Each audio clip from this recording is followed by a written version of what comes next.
Muy buenas tardes, hermanos. El Señor les bendiga. El Señor sea con ustedes. Seguimos con este estudio del libro de los Hechos, siempre pidiendo al Señor que cada uno de nosotros sea bendecido, sea fortalecido y que la gracia del Señor sea en la vida de cada uno de ustedes. Hoy, hermanos, continuamos con Hechos, capítulo 15. Vamos a estudiar el versículo 13 en adelante. La semana pasada ya estuvimos terminando y empezando con lo que Jacobo cita del Antiguo Testamento, y hoy vamos a hablar de esa cita precisamente que habla a Jacobo acerca del Antiguo Testamento, que cita Amós. eh, Ahorita lo vamos a checar y vamos a hacer antes de comenzar una oración. Señor, te damos gracias, Cristo Jesús, en esta tarde, Señor, y bendecimos tu santo nombre, Padre, y te pedimos que en ese amor y en esa gracia, Señor, seas tú, Señor, en medio de nuestras vidas, en medio de nuestro corazón, y ministres nuestra vida, Señor, y nuestro corazón. Te doy gracias, Señor, y bendigo tu santo nombre, y esperamos confiadamente, Señor, en tu gracia, en tu bondad y en tu misericordia. Señor, te doy gracias y te bendigo en el nombre de Cristo Jesús. Amén, Dios, y amén. Amén. Pues vamos a compartir nuestra pantalla, como siempre, para ir mirando los textos de la palabra del Señor que vamos leyendo. Ahí estamos. Hechos, capítulo 15.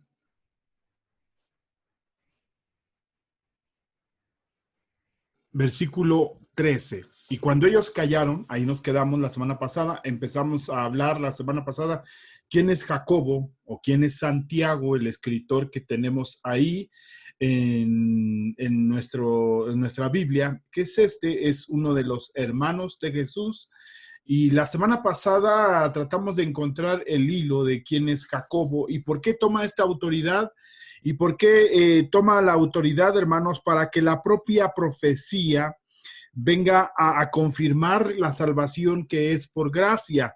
Hemos estado hablando a través de estas semanas, Hechos capítulo 15, mirando solamente lo que dice el texto, yendo a otros pasajes de la propia palabra del Señor, para que nos enriquezca el propio texto. No vamos aquí a meter acerca de algunas doctrinas, la doctrina de la gracia, las 5 solas, no, porque esto todavía ni existía, sino es simplemente ver que nos habla el pasaje. Y sí, amén, yo creo que posteriormente muchas de las doctrinas de la gracia, las 5 solas, las ideas y en la cual estaba sustentado la reforma y los puritanos, pues se emanan de muchos pasajes de la palabra. Pero nuestro estudio de la palabra del Señor, hermanos, nuestra intención es irnos al propio texto, que la propia palabra enriquezca nuestro corazón y nuestra mente y nos lleve de la mano a entender y comprender primeramente del texto y después podamos tener una aplicación en nuestra vida que pueda llevarnos una edificación. Pero muchas veces, hermano, pasamos de largo muchos de estos textos porque no los entendemos, no los comprendemos, nos cuesta trabajo relacionarlos con otros textos. Hermanos, si verdaderamente queremos comprender el Evangelio del Señor Jesucristo, que son las buenas nuevas, y el desarrollo del propio Evangelio, es aquí en el libro de los Hechos. Lamentablemente, hermanos, durante mucho tiempo se ha tomado el idilio de la iglesia primaria y se ha querido regresar a Hechos capítulo 2, donde tenían todas las cosas en común, Hechos 2:42, y creemos que son una gran bendición, hermanos, pero encontramos que el libro de los Hechos se encuentra en dos cuestiones, es normativa y es prescriptiva o descriptiva. Y encontramos que en la descripción o la narración de los hechos nos vamos mostrando cómo de alguna manera se va desarrollando la doctrina, pero a veces queremos poner por norma y establecer por regla que eso es que muchas veces se quiere utilizar hechos de una manera que se tienen que repetir esos eventos, y es la directriz que tiene que tomar la iglesia de hoy, y ese es, creo, algunos de los errores que hemos seguido. Inclusive, no porque en Hechos, capítulo 2, versículo 42, se hable del establecimiento de un grupo de hermanos que tenían todas las cosas en común, compartían el pan, algunos vendían sus bienes, que eso ya lo estuvimos hablando, que no encontramos otra referencia en el libro de Hechos que se haya tenido ese mismo mover, más que Hechos capítulo 2 y Hechos capítulo 4, que nos habla de cómo sí tenían todas las cosas en común. Hechos capítulo 5 tenían todas las cosas en común y cada uno vendía y traía, pero no es la norma, no es la regla, porque no lo encontramos en otros lugares. Y eso ya lo estuvimos explicando en otros tiempos. Pero aquí es muy importante, hermano, porque se está sentando el fundamento, el cómo se está constituyendo la iglesia del Señor. Y se tiene que marcar una diferencia que no es un sector, que no es otro grupo que se está desprendiendo del judaísmo, que no es hoy como se llama despectivamente, una secta desprendida por la mala intención o interpretación de las escrituras de los cristianos. Y se tiene que dejar muy claro. Por eso, hermanos, marcamos 5 puntos, partiendo de aquí de Hechos capítulo 15. De este concilio ahí en Jerusalén, el cual marca la directriz para saber cómo es que se da la salvación, qué es lo que se tiene que hacer, qué lo marca, qué pasa después de la salvación, qué tienen que hacer. Y es donde entró el conflicto de aquellos judíos, los cuales decían, es que se tienen que judaizar, se tienen que circuncidar, tienen que seguir la ley, tienen que seguir los ritos, las tradiciones, o sea, judaizarse y después que acepten, que vivan, que se circunciden, pueden ser cristianos. Eso es lo que ellos estaban argumentando.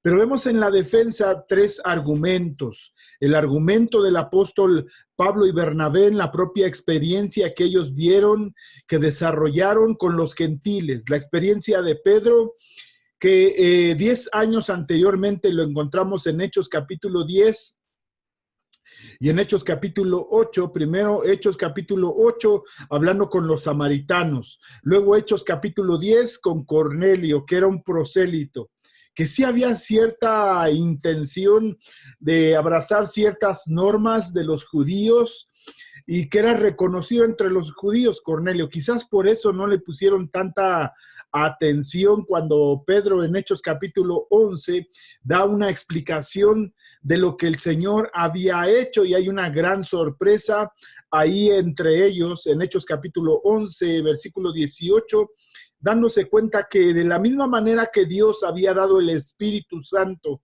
al pueblo judío, ahí en Hechos capítulo 2, de la misma manera lo estaba haciendo con los gentiles. Y es lo que recapitula el apóstol Pedro y presenta esa manifestación.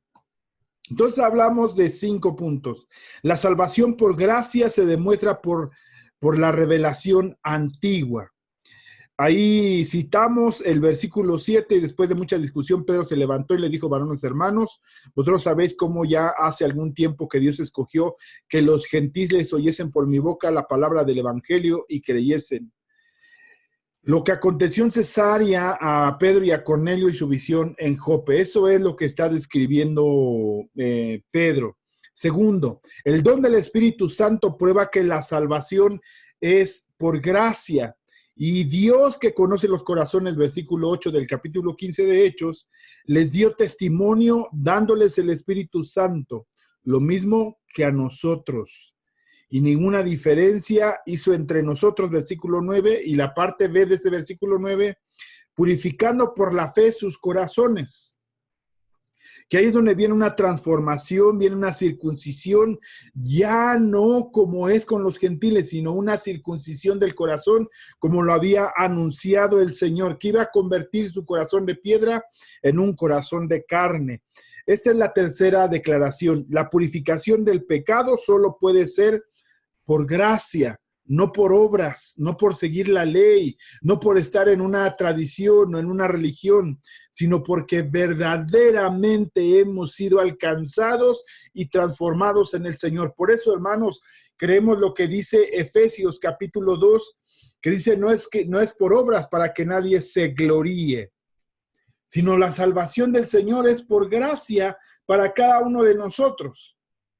Y esa gracia, hermanos, actuando en nuestro corazón, purifica, cambia, transforma nuestra vida. Y es lo que va a ir haciendo evidente que verdaderamente hemos alcanzado la fe en nuestro Señor Jesucristo y que hemos nacido de nuevo en el Señor. Y podemos ser partícipes del reino de Dios. Este es un argumento que presenta Pedro, como lo decíamos, lo hemos estado compartiendo, la iglesia visible y la iglesia invisible. Nosotros no podemos decirlo o aseverar de tal manera, decir este o aquel es cristiano, sino es el Señor el que confirma en el corazón de cada uno de aquellos que han de ir encontrando y abrazando la fe en el Señor. Entonces, la purificación, tercera declaración, del pecado puede ser solo por gracia. La imposibilidad de salvar, cuarta declaración, por la ley prueba que la salvación es por gracia. La ley no puede salvar a nadie, sino solamente la gracia, hermanos. Por eso es complejo que hoy en día mucha gente quiere volverse a los ritos, a las tradiciones, a las prácticas, a las ordenanzas de la ley. Y podemos decirlo sin temor de ofender a nadie. Por ejemplo, los sabatistas o los adventistas toman parte de la ley y quieren vivirla, quieren llevarla a cabo. Pero la propia palabra del Señor muestra que la ley está imposibilitada para salvar. La ley está, por el contrario, como un ayo fue dejado, lo declara el apóstol Pablo, para dirigirnos y encaminarnos hacia ¿quién? Hacia Cristo Jesús. Entonces, hermano, la ley lo único que hace es declararnos que el único medio por el cual podemos alcanzar la salvación es a través de Cristo Jesús. No hay otro medio dado a los hombres. No hay otro medio de encontrar esa reconciliación, sino únicamente a través, por la gracia que viene a través de Cristo Jesús. Por eso decíamos, hermano, no podemos aquí ponernos a explicar las doctrinas de la gracia, porque todavía ni siquiera existían, aunque se desprenden de muchos textos de la palabra del Señor, de la solo gracia, solo por fe, solo Cristo, solo Escritura, solo a Dios sea la gloria.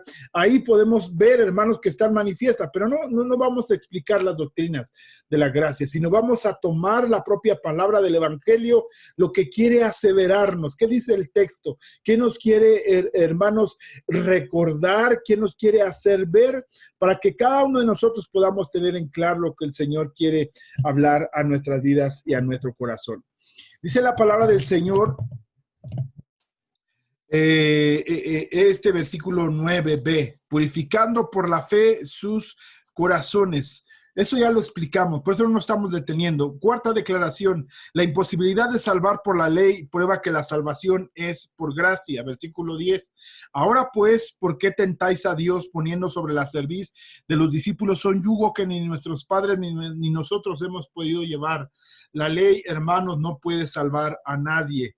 Inclusive el propio pragmatismo que hoy se ha desarrollado en las iglesias. El pragmatismo es las prácticas que nos hacen sentir que estamos cerca de Dios. Hace unos días platicaba con un hermano y me decía, bueno, todo este tiempo de confinamiento, ¿para qué nos ha servido?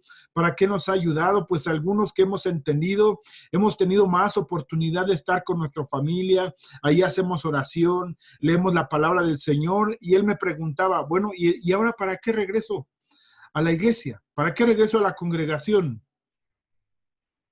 Y yo le comentaba, pues es que tenemos que cumplir el propósito por el cual Dios constituyó la iglesia del Señor. Y esa constitución, lo explicábamos el miércoles pasado, está en Juan capítulo 17, la expresión y la manifestación del cuerpo de Cristo Jesús. Entonces yo le comentaba a mi hermano, Entonces, muchas veces nos olvidamos y lamentablemente nosotros somos muy dados a compensar. Hay un pensamiento compensatorio en decir, yo voy a la iglesia, yo sirvo en la iglesia, yo enseño, yo predico, yo canto en el coro, yo estoy en el servicio con los sugieres, ahí me estoy todo el día sábado y todo el día domingo y estoy ahí. Hermanos, pero si no hay una verdadera conversión, un verdadero nacimiento en Cristo Jesús, solamente estamos teniendo la práctica de una religión y no estamos viviendo el evangelio de nuestro Señor Jesucristo. Lamentablemente eso acontece mucho, hermanos. No con esto quiero decir, por ejemplo, el miércoles pasado estuvimos hablando del servicio. Es necesario servir, pero ¿bajo qué condiciones y bajo qué parámetros? Lo hemos estado compartiendo los días miércoles. Por la constitución de la iglesia. Entonces te invito a que también los días miércoles, si no tienes la oportunidad de verlo en vivo, también puedas escuchar, hermanos, cómo el Señor está edificando la iglesia, con qué sentido, para qué, con qué propósito. Pero decía, y por esto comentaba, que de alguna manera la práctica del evangelio, de una manera sin entendimiento, sin comprensión, a veces nosotros mismos nos estamos engañando y estamos fortaleciendo, sí, un sentido de religión y no un sentido de relación con Cristo Jesús, con el cuerpo de Cristo Jesús y con Dios.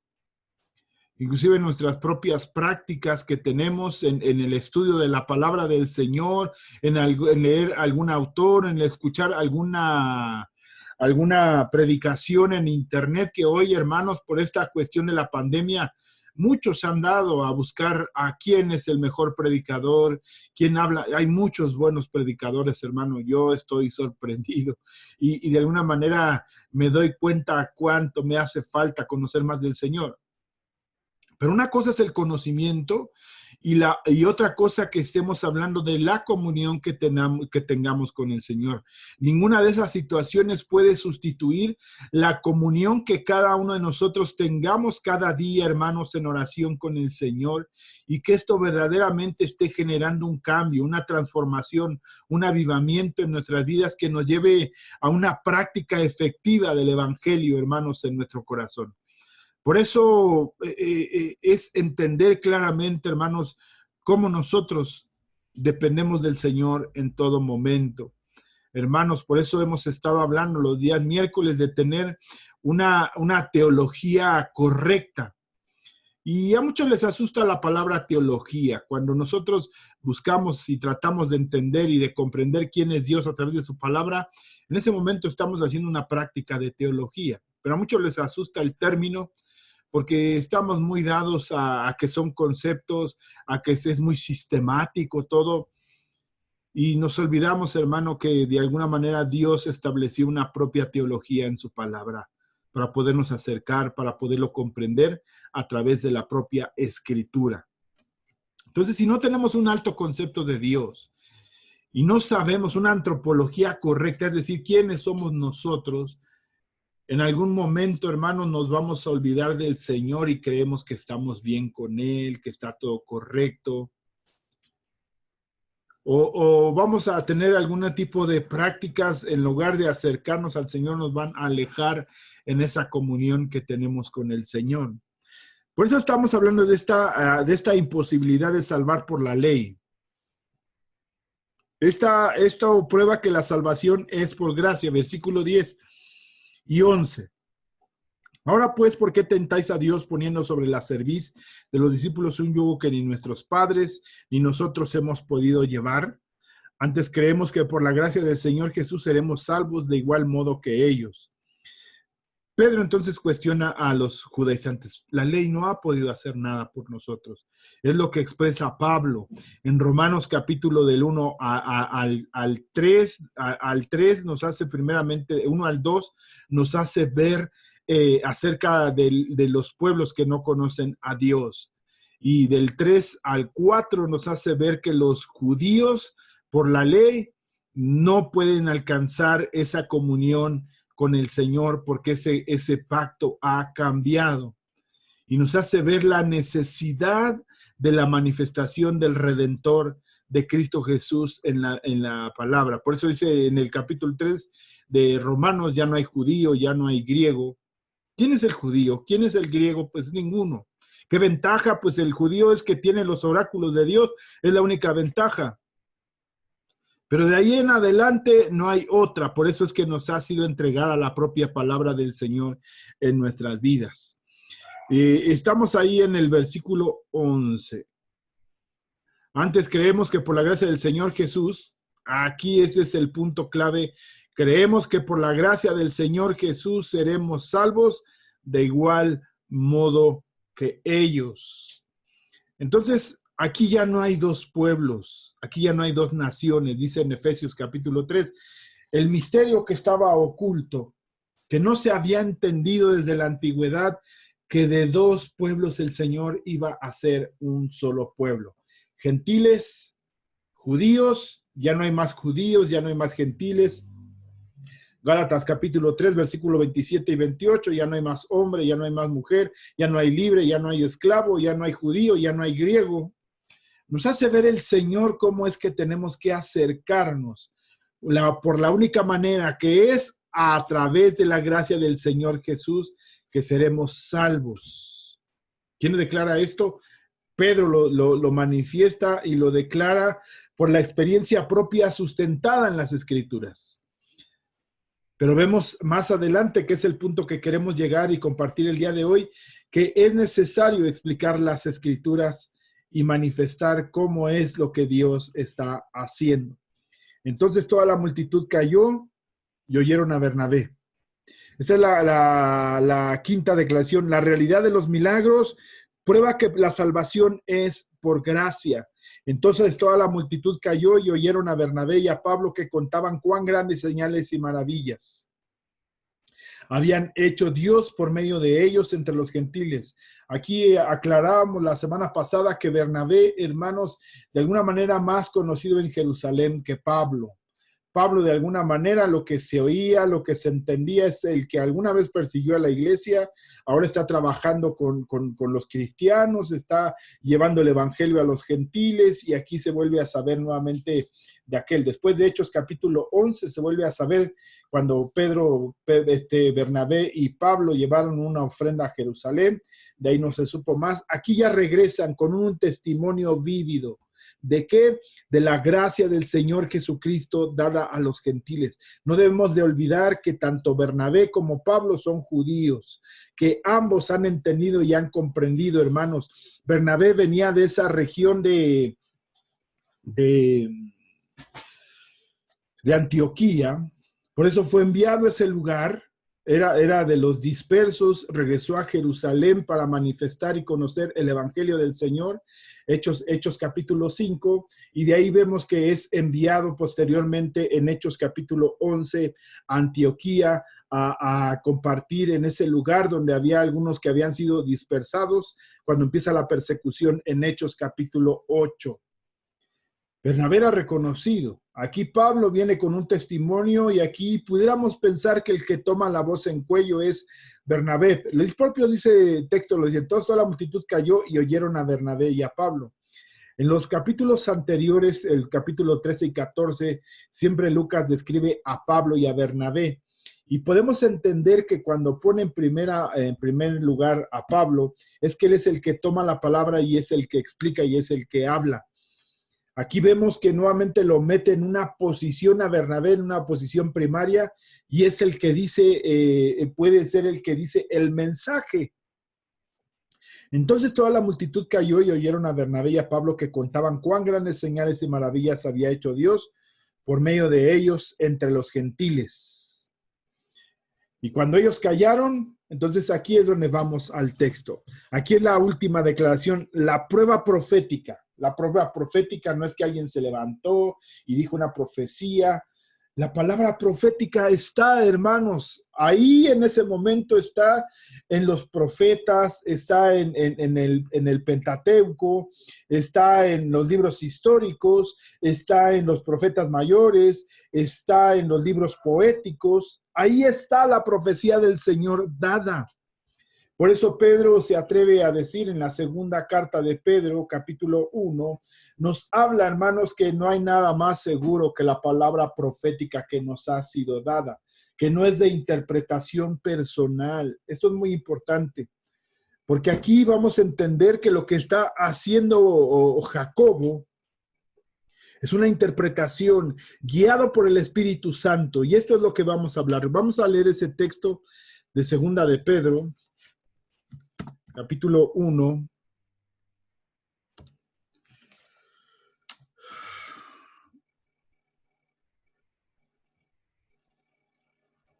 Dice versículo 19. Tenemos también la palabra profética más segura, a la cual hacéis bien, la palabra profética. Entonces, que esto que se estaba desarrollando, se estaba narrando en el libro de los Hechos, cuando se empiezan a escribir las cartas a las iglesias, las cartas personales, las cartas universales, el Apocalipsis, se está manifestando la inspiración del Señor y la revelación que tiene para nosotros, a la cual hacéis bien en estar atentos como una antorcha que alumbra, va mostrándonos el camino, va haciéndose la revelación evidente. ¿Cuál? La de la palabra del Señor. Que es ahí, hermanos, que a veces se ha confundido un poco la cuestión de la profecía, pero ese no es el tema. Una antorcha que alumbra en lugar oscuro hasta que el día esclarezca y el lucero de la mañana salga en vuestros corazones, entendiendo primero esto, que ninguna profecía de la Escritura es de interpretación privada. ¿Y qué está haciendo aquí Jacobo? Haciendo una interpretación. Y ahorita es lo que vamos a estudiar y de aquí quiero partir. Dice, no es de interpretación privada porque nunca la profecía fue traída por voluntad humana, sino fue la voluntad del Señor dada en ese momento a los profetas para dar a conocer su voluntad al pueblo del Señor y a nosotros que hoy en estos tiempos, después de 3000 años, muchas de esas profecías nos antecede hoy a 2000 años que fue escrito mucho del texto del Nuevo Testamento, es para que podamos entender el plan y el propósito del Señor que tiene con nosotros. Porque nunca la profecía fue traída por voluntad humana, sino que los santos hombres de Dios hablaron siendo inspirados por el Espíritu Santo. Entonces, entendiendo esto, hermanos, podemos comprender la declaración que hace Jacobo acerca de lo que tienen que resolver en ese momento y que estaba siendo un punto de conflicto en medio de los hermanos de Jerusalén, en medio de los hermanos de Asia Menor, que de alguna manera estaban queriendo ser desplazados, no siendo autentificados en la salvación por la gracia que viene del Señor. Ya lo había declarado Pedro en el mensaje que habla aquí en el texto que estamos leyendo. Antes creemos que por la gracia del Señor Jesús seremos salvos. Está involucrándose él también como judío. Dice, pues hago a un lado mi etnia, mi pensamiento, mi tradición judía. Y aunque aquella no la tengan, de la misma manera que a nosotros nos ha permitido el Señor encontrar la salvación por la gracia. De la misma manera, ya no somos diferentes, ya no podemos menospreciarlos, ya no podemos decir que son, perdón la expresión, que son como perros, sino que son hombres que han encontrado la gracia y la manifestación de la salvación en su vida. Y esto es lo importante del texto, hermanos. Entonces, lo que habla Jacobo aquí, en esta declaración, es la prueba profética. ¿Sustentada en qué? En la palabra. Entonces, lo que hace Jacobo es citar un texto y eso es lo que vamos a estudiar el día de hoy. La prueba profética confirma que la salvación es por gracia. Dice esto. Entonces dice la palabra del Señor ahí. Cuando ellos callaron, dice, y cuando ellos callaron, Jacobo respondió diciendo, ya explicamos quién es Jacobo, que es el que tiene en ese momento, pudiéramos decirlo así, la autoridad y designada para definir, como lo dice más adelante aquí en el versículo 19, por lo cual yo juzgo. Aunque estaban en un concilio, es el que determina conforme a las Escrituras. Ya Pedro habló de su experiencia con Cornelio ahí en Jope. Ya Pablo y Bernabé habló de su experiencia en Asia Menor. Y aquí viene, hermanos, a afirmar, a manifestar la voluntad del Señor a través de las Escrituras. Por eso, hermanos, cualquier asunto que tratemos, hermanos, que de la palabra del Señor salga nuestro razonamiento, que de la palabra del Señor sea marcada la dirección hacia dónde y cómo tenemos que caminar y cómo tenemos que definir todo asunto, que tratemos hasta en nuestra casa, con nuestra familia, con nuestros hijos. Por eso es necesario, hermanos, que nos refugiemos en la Escritura, en la palabra del Señor, y aquí estamos viendo esa importancia. Hoy en día, hermanos, lamentablemente, para hacer un mensaje se toma un texto y de ahí se parte y se brinca de uno a otro texto. Y está bien, porque puede ser una cuestión temática. Pero si no entendemos el propio contexto de la palabra de donde están surgiendo esos textos, podemos estar justificando cualquier cosa hoy en día. Precisamente hoy en la mañana me llegaba un mensaje y me decía cinco cosas que no debe de haber en la casa de un cristiano. Y me llamó la atención, era un hermano predicando y él tomaba un texto de Deuteronomio. Y creo que desde ahí ya es un error en la aplicación del texto. ¿Por qué? Porque a veces el mensaje se hace atractivo y se cita un texto de las cosas que no deben de llevar, pero si entendemos el propio contexto del libro de Deuteronomio, podemos entender por qué está dando ese mensaje el Señor a los judíos, primeramente, antes que a nosotros. Lo último que debemos de entender es la aplicación. Si no empezamos compartiendo eso, que fue un momento en el cual el pueblo de Israel iba a entrar a una nación pagana, y no lo explican de esa manera, pues vamos a tener que sigue siendo un precepto para nosotros. Dios ha venido a traer un renuevo a nuestros corazones a través de la gracia en Cristo Jesús. Tenemos que seguirla. Entonces, hermanos, cuando citamos muchas veces el Antiguo Testamento, tenemos que hacerlo con mucho cuidado. Y vamos a ver el ejemplo aquí en Hechos capítulo 15, versículo 16, que es lo que explica Jacobo, y da una interpretación de lo que el Señor, hermanos, quería marcar. Cuando ellos callaron, Jacobo respondió diciendo: varones hermanos, oídme. Simón ha contado cómo Dios visitó por primera vez a los gentiles. Simón, ¿quién es? Pedro o Simeón. Para contar, dice, visitó por primera vez a los gentiles para tomar de ellos pueblo para su nombre.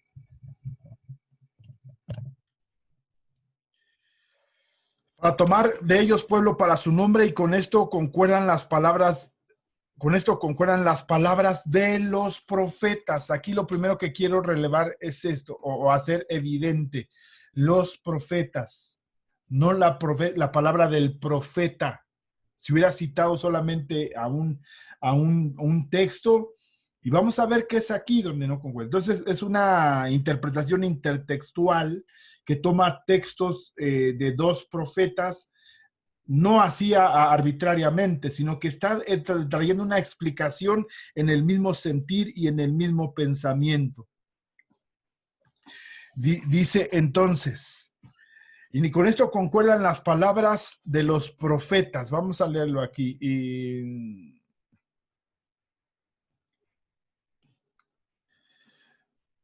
Las palabras de los profetas, ya lo decíamos la semana pasada, como está escrito.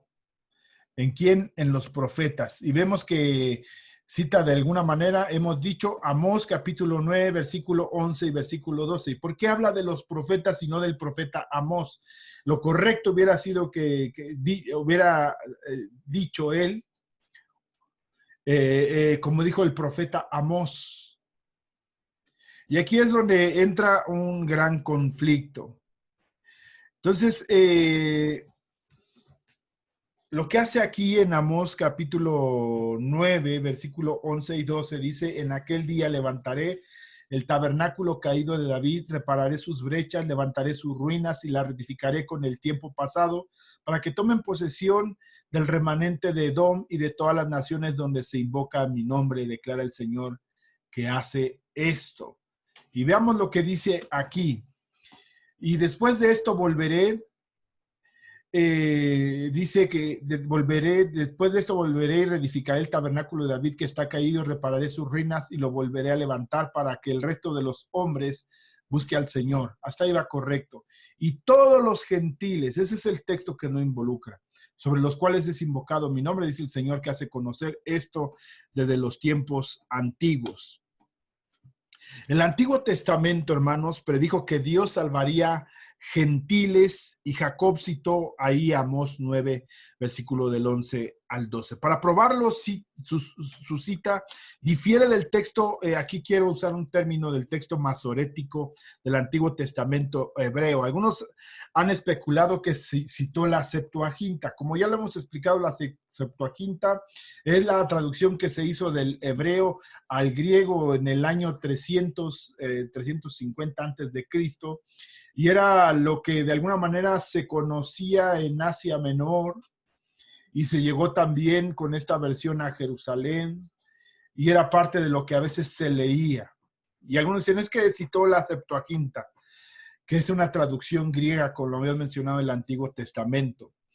Pero su cita, hermanos, acudiendo al texto de la Septuaginta, tampoco corresponde exactamente a esta traducción. No obstante, el inspirado Jacobo sin duda está dando el sentido del pasaje. Esto es lo que entendemos, hermano, por hacer una interpretación, dándole el sentido del pasaje como Dios quería que se entendiera, igual que los escritores del Nuevo Testamento a menudo hacen con textos del Antiguo Testamento. Algunos otros lo hacen y hacen una interpretación, y eso es lo que estamos encontrando. Aquí hay algo muy interesante, hermanos. El Señor Jesucristo en los evangelios reprende a los judíos porque no entendieron lo que el Señor les habló en el Antiguo Testamento. Aquí hay algo muy importante, hermanos, para entender el Antiguo Testamento. Escúcheme, no quiero que se confunda. Necesitamos el Nuevo Testamento, no lo necesitamos, porque el Señor ya... Estoy hablando, hermanos, de que en ese momento cuando el Señor Jesucristo reprende a los judíos por no entender ni comprender la palabra, es porque estaban en una idea equivocada. Nosotros, hermanos, amén, son las buenas nuevas, los evangelios, son la directriz que se está tomando. Entonces, se habla de que en el Antiguo Testamento está manifiesto Cristo Jesús. Y todo el Antiguo Testamento apunta a Cristo Jesús. Ahora lo encontramos en la manifestación de los evangelios, en el libro de los Hechos, que es la historia de la iglesia, en las cartas que están marcando la directriz hacia dónde, la revelación del Apocalipsis. Podemos entender más plenamente. Y por eso, hermanos, hoy puedes encontrar que casi la gran mayoría de los mensajes que se hablan el día de hoy son del Nuevo Testamento.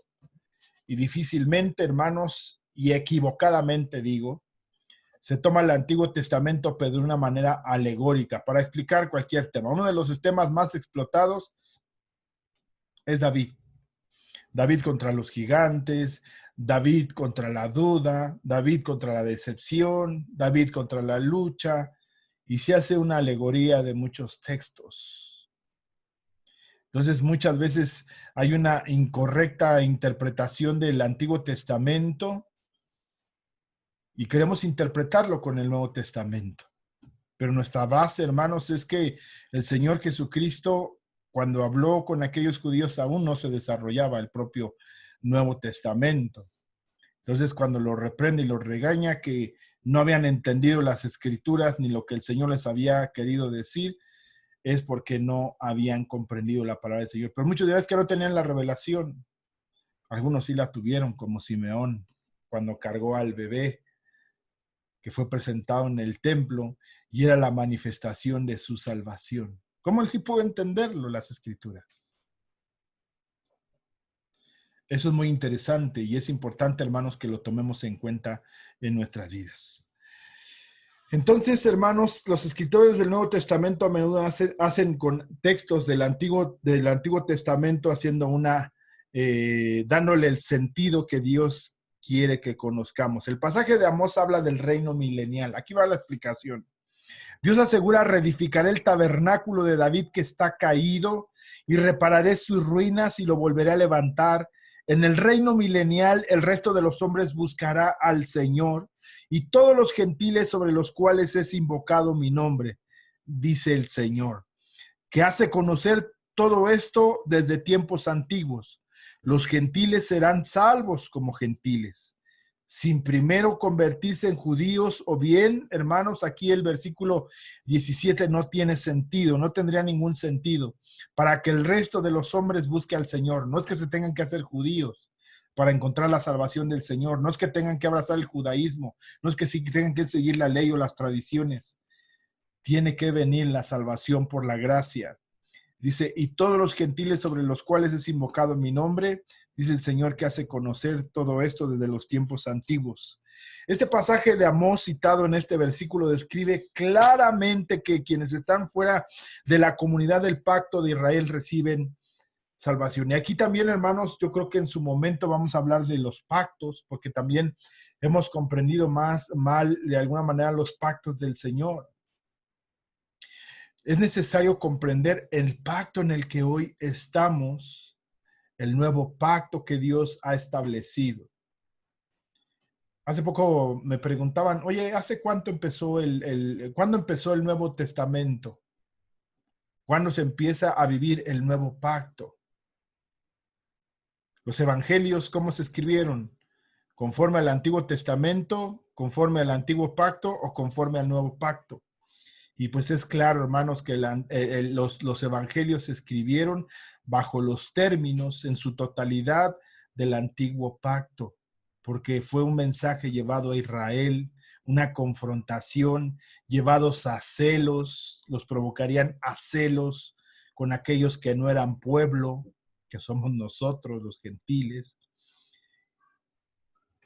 Y después de la muerte y de la resurrección de Cristo Jesús, queda inaugurado el nuevo pacto y va haciendo esa transformación paulatinamente.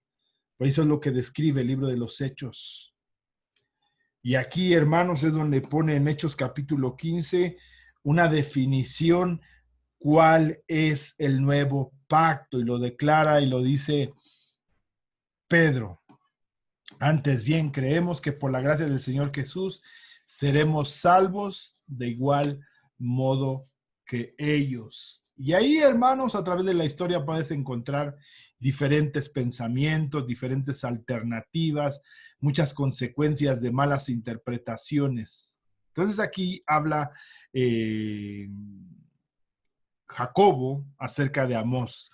Entonces este pasaje de Amós citado en este versículo describe, hermanos, claramente que quienes están fuera de la comunidad del pacto de Israel reciben salvación. Ya no es a través de la ley, ya no es a través del judaísmo. La propia ley solamente nos señala a Cristo Jesús. El judaísmo nos señala a Cristo Jesús. Escúcheme, las propias tradiciones del pueblo de Israel señalan a quién, a Cristo Jesús. Los salmos a quién señalan, a Cristo Jesús. Los profetas Isaías, Jeremías, Ezequiel, Daniel, Oseas, Joel, Amós, a quién apuntan, a Cristo Jesús. El propio Moisés, hermanos, que fue uno de los primeros profetas, a quien apunta a Cristo Jesús, y debemos de recordar que lo cita también Pedro. Bien, entonces, sin mencionar que primero deban convertirse en prosélitos judíos, aquí no se menciona nada, que tienen que volverse al judaísmo. Jacobo volvió a asegurar su audiencia judía que la inclusión de gentiles en la iglesia no abrogaba el plan de Dios para Israel. Es más, en el reino serán ellos los mensajeros para llevar a los gentiles a Dios. Zacarías, ¿qué es lo que te decía? 8, capítulo 20 al 23.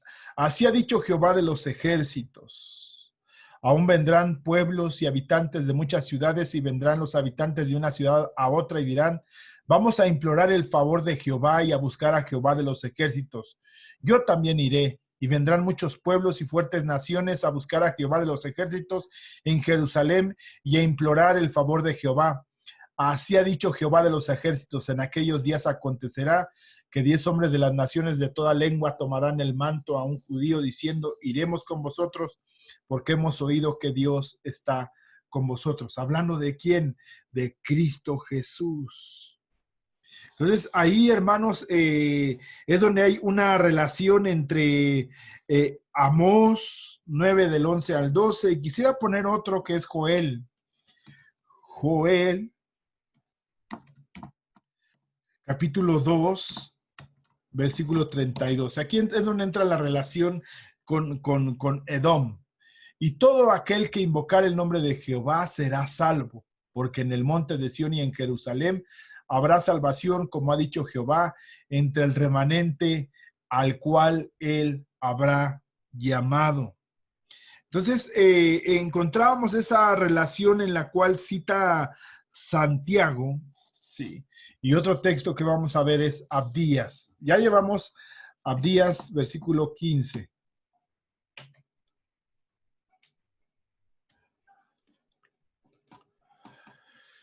Porque cercano está el día de Jehová. El día de Jehová, hermanos, es cuando venga la ira del Señor. Sobre todas las naciones, como tú hiciste, se hará contigo.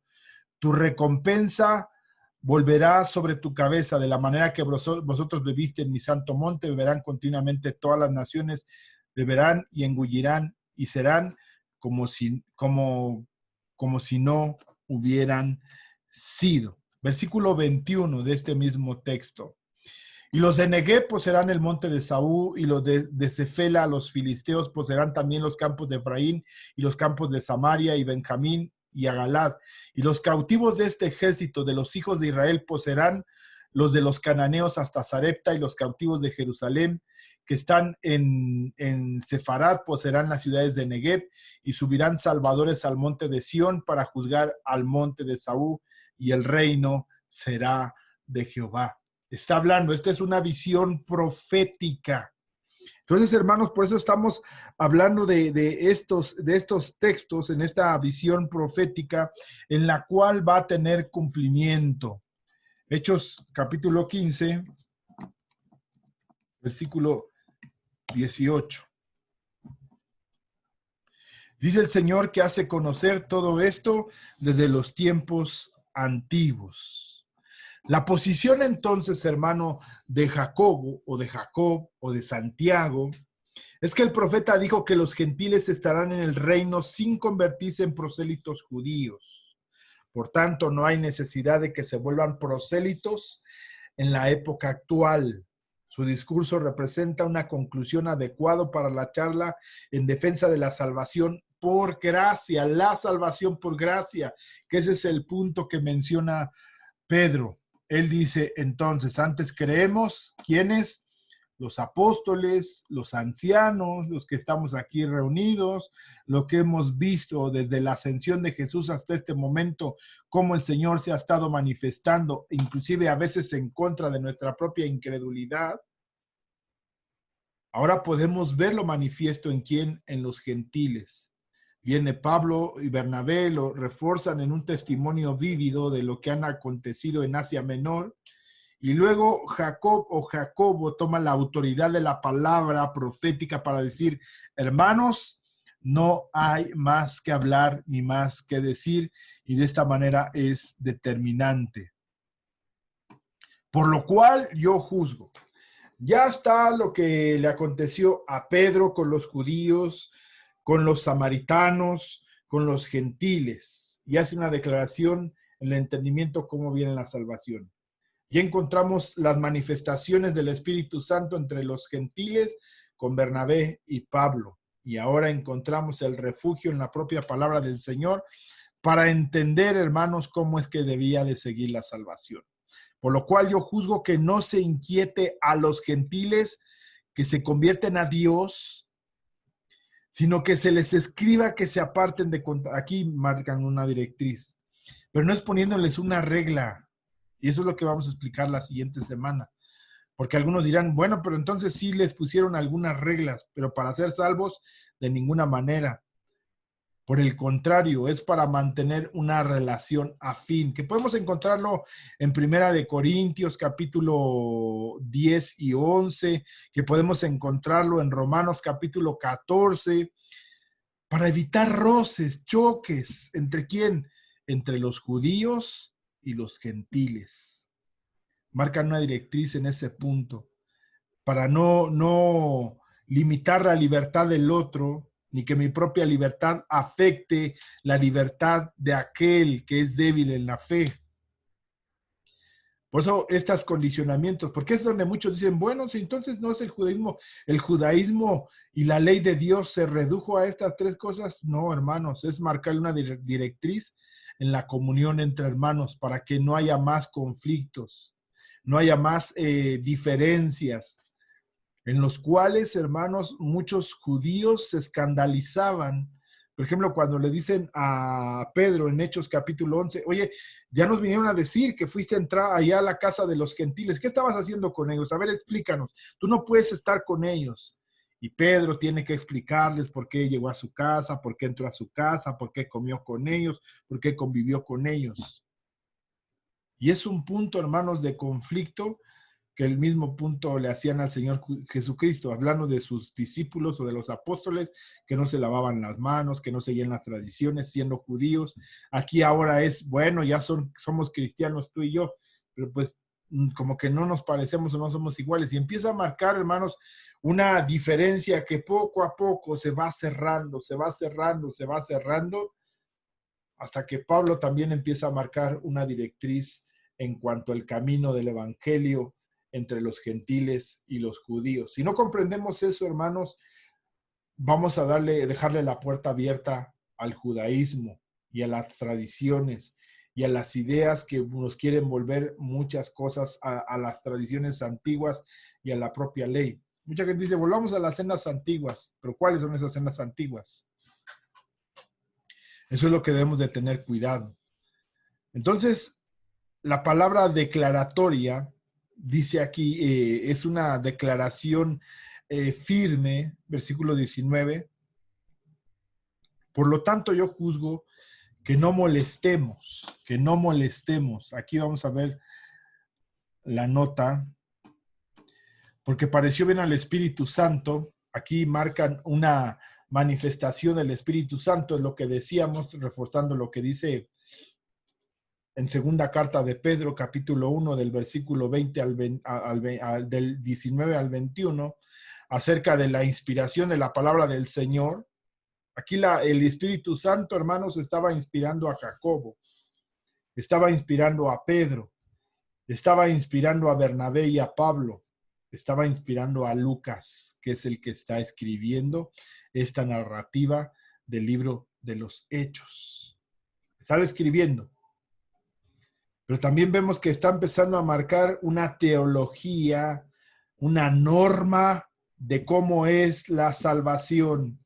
Encontramos una constante repetición en las cartas de Pablo, en el propio libro de los Hechos, en Juan, en Santiago, en esas cartas que fueron escritas en las cartas de Pedro, en las cartas de Juan, en Apocalipsis, cómo es la salvación. Entonces, es una normativa.